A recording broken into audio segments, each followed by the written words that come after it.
A lot of companies in Australia and Europe are struggling to find software engineers. Scaling a team is really difficult, and that's what we know how to do, and we can bring them to that next level.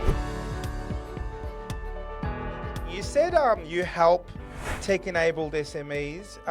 Can you define help a little bit more? So what is it Yeah. that you do to help? So just dive a little bit deeper into those services. A lot of companies in Australia and Europe are struggling to find software engineers quickly and at a rate that an SME can afford, because usually engineers are hard to come by, and they receive competing offers from Google, Canva, and all these companies that can pay really top dollar to get them. So it gets really difficult for SMEs who don't have an unlimited budget and need to get stuff done now rather than tomorrow. And so a lot of them are looking at alternative options than on the local market. In the Philippines, is that there is a wide market of software engineers. They're highly English proficient. I mean, it's the best English speaking country in Asia, and the rates are really interesting. And the thing is, we can pay top dollar to get top engineers that are still very affordable for countries like Australia or Switzerland or and so on. Our job is to find really good skills for these companies rather quickly, and then keep them on the long term, because we're looking at long term partnerships, because companies are building entire teams with us, and then of course they want the developers to stay as long as possible to keep the knowledge and keep on, improving and yeah, getting better every day. Do you have a one-to-one arrangement when you build a team or an SME goes out there and you support them in building the team?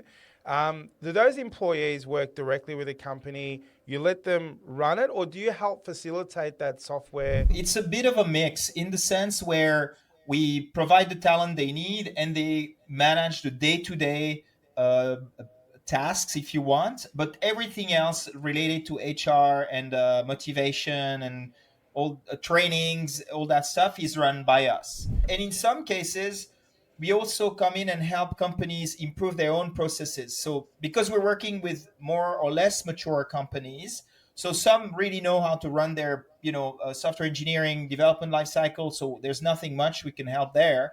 But the majority can benefit from our experience, having handled hundreds of projects and looking at all sorts of issues that can come across. So it's a bit of a hybrid approach. Basically, we succeed only if the company succeeds, right? Because if they grow their team, we're all winning. It means they're doing great, that we're doing a good job for them, and then we're benefiting from the growth of that business. What are the things that you look for in a company and go, that's one, I'm prepared to do some free work in lieu of equity, knowing that the payback may be never or maybe great? We are looking at companies that are in the late seeds to pre-series A kind of stages. So they're fairly early, but they have found their product market fit. They are generating revenue, and they have a solid team in place. And they are kind of ready for growth. And that's where we come in, because we know growth is hard. I mean, scaling a team is really difficult, and that's what we know how to do, and we can bring them to that next level. So that's kind of like the phase we're at.